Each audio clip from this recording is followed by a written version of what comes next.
Cette semaine, chez nos voisins gaulois, il y a toute l'Assemblée nationale qui votait. Toute? Non. Seul un village peuplé d'irréductibles parlementaires résistait encore et toujours à l'envahisseur. Les Romains? Non, l'absentéisme. Lundi soir, au moment du vote au Parlement, il y avait 136 députés sur 577. Ah oui. Ça fait 23,57% de tête. Moins d'un siège occupé sur 4, on se croirait à un de mes spectacles. 1 sur 4. Si je fais un plan à 4 avec ce score de présence, je me retrouve seul à me palucher. Ouais, c'est une bonne comparaison, je me demande comment j'y ai pensé.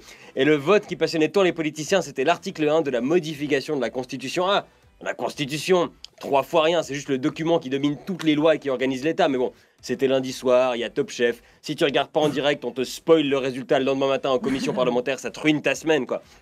L'article 1, c'est l'état d'urgence.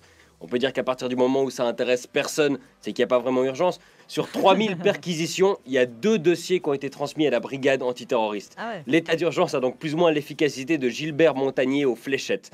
Le lendemain, ils ont voté sur la déchéance de nationalité qui est censée décourager les terroristes en les privant de leur nationalité française.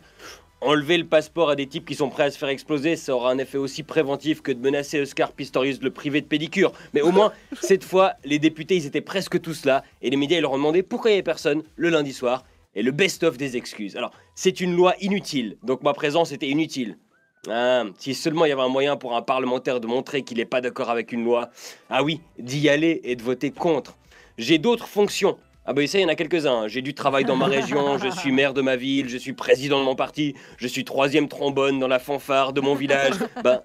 Démissionnez, quoi. Si votre excuse pour mal faire votre premier boulot, c'est que votre deuxième boulot vous prend trop de temps, démissionnez. Parce que c'est vrai qu'en France, le problème en ce moment, c'est qu'il y a trop de postes de travail et il n'y a pas assez de gens pour les pourvoir. Du coup, il y a des courageux qui sont obligés de se sacrifier pour en faire plusieurs. Merci les gars.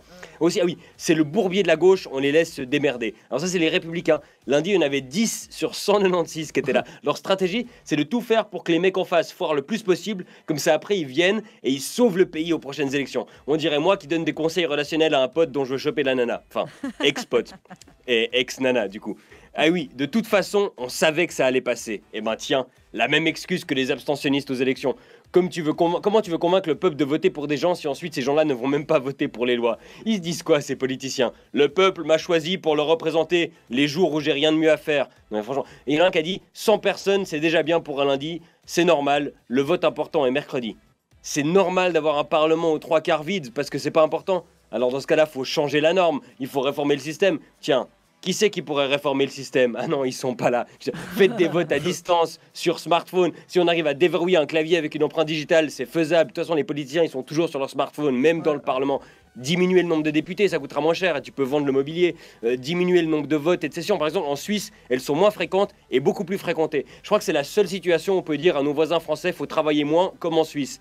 Et les parlementaires, ils ont des jetons de présence. Ils sont payés que s'ils y vont. En France, ils ont des petites amendes s'ils ratent plus de la moitié des séances. Parce que oui, le système des indemnités des politiciens est régi par la loi. Et comme les lois, c'est eux qui les écrivent, ils vont pas non plus être trop sévères. S'ils avaient autant d'imagination pour trouver des solutions aux problèmes que des excuses à leurs absences, on serait peut-être moins dans la merde. Enfin vous, hein, moi je suis suisse. Mais bon, peut-être que pour un pays d'abstentionnistes, c'est assez cohérent d'avoir un parlement d'abstentéistes. À ce rythme, c'est bientôt les mecs qui se pointent à l'Assemblée tous les jours qui vont devoir se justifier. Finalement, peut-être que c'est pas si cruel que ça la déchéance de nationalité. Priver quelqu'un de l'appartenance à un pays dont les dirigeants sont complètement paumés, c'est plutôt sympa. La France politique avait juré l'union nationale après l'horreur de novembre. 3 mois plus tard, la seule union qui reste, c'est celle du foutage de gueule. Et bonne semaine.